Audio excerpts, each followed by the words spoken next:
Bueno, audiencia querida, recuerden ustedes que me he propuesto en este año 23 matizar la actividad comunicacional, periodística, referida a los méritos a veces o a los fallos en gran mayoría del poder público, porque de su correcto comportamiento depende en gran medida la estabilidad y el bienestar sociales. Por eso, porque tiene que ver con sus bolsillos, con su bien pasar o con sus angustias. Pero claro, esos son temas que pueden llegar a fastidiar, porque son temas críticos, porque se tocan siempre, se pone el dedo en las llagas, en fin.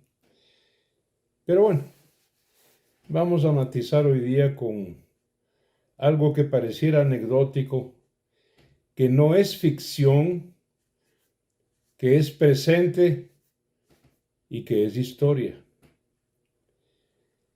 Recuerden ustedes que el gobierno de Moreno y su corrupto ministro de Finanzas, Richard Martínez, pagó con dineros que estaban destinados al terremoto de Esmeraldas y Manabí, pagó los intereses de la deuda y de los bonos y con ello los reflotó en los mercados bursátiles internacionales, un acto de corrupción sin nombre, y está premiado allá, ahora es funcionario del Fondo Monetario. Lazo continuó en esta misma baila y este ritmo con su ministro de Finanzas, el señor Cueva Armijo, Simón Cueva. Contra esto es lo que protestamos. Y también llegamos en esos días a descubrir, qué lamentable, ¿no? Esto, que la Conferencia Episcopal Ecuatoriana, la Iglesia Católica, era titular y poseedora, acreedora del Estado por esos bonos global. Bien,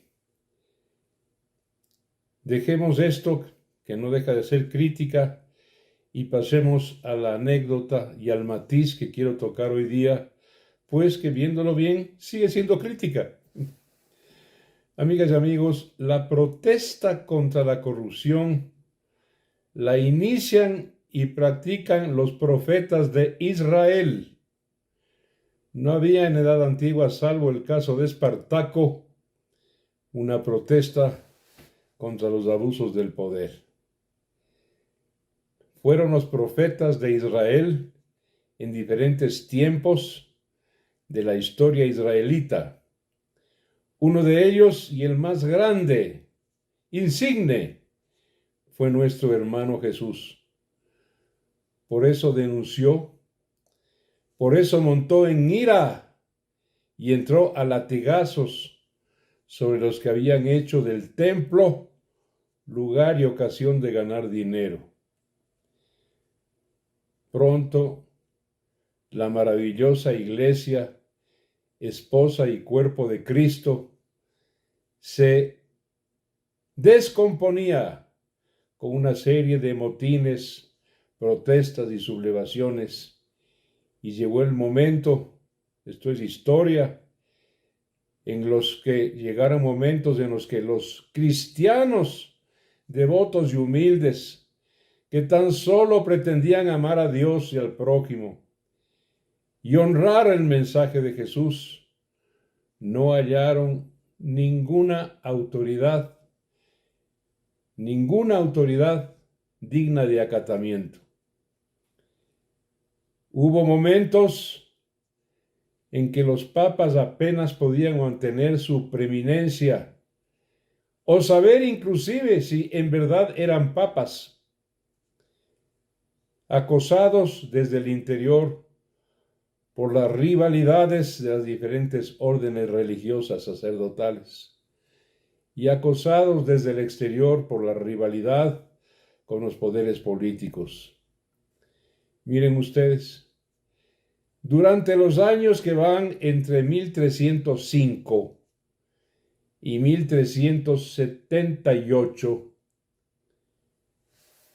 sometidos por el gran poder de la primera potencia mundial de aquel entonces, Francia, cambiaron los papas Roma por Aviñón, al sur de Francia y a orillas del río Ródano, de donde salieron 1378 de regreso a Roma, solo para entrar en el gran cisma de la Iglesia cuando apareció la protesta por el cobro de indulgencias.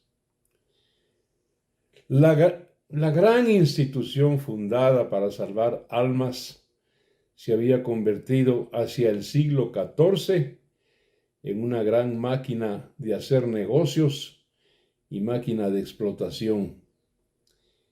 Ni una sola parte de la vida de la gente común estaba libre de un auténtico juego de picardías. Por ejemplo, un ejemplo entre varios, porque no soy historiador, pero soy muy estudioso de la historia y tengo miles de fichas sobre el tema. Aquí va el ejemplo. Los clérigos, obispos y frailes, ya veremos que no era lo mismo en aquel tiempo, cura, clérigo, obispo, que fraile, pero bueno, estos, jugando con los lazos de consanguineidad, podían declarar legales o ilegales a los matrimonios, como podía hacerlo cualquier autoridad civil. De repente, imagínense ustedes, podía declararse a parejas que se creían casadas desde hace tiempo, que estaban viviendo en concupiscencia, en libre fornicación, que sus hijos eran ilegítimos o bastardos, y que la herencia familiar se hallaba comprometida y en peligro por esta razón. Pero entonces, el dinero lo arreglaba todo. Mediante el pago, el matrimonio era revalidado, convalidado, los hijos legitimados y las herencias aseguradas, aunque un tanto disminuidas por los pagos que acabamos de recordar. Dirán ustedes, ¿y a mí qué me hubiera importado que me declaren no casado, concupiscente, fornicador, unido de hecho? ¿Qué me importa?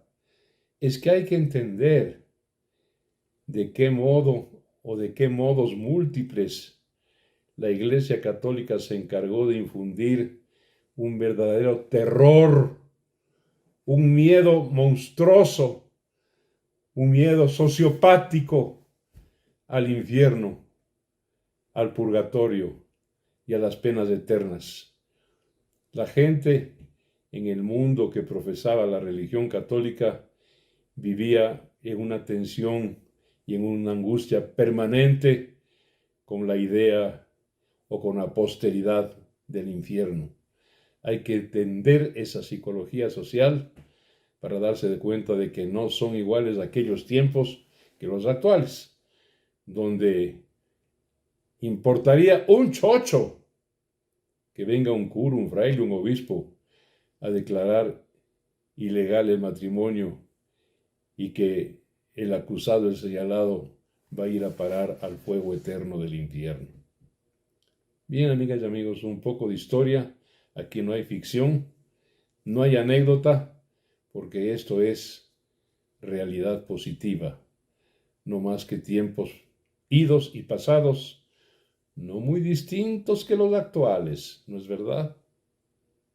Gracias, un abrazo para todos.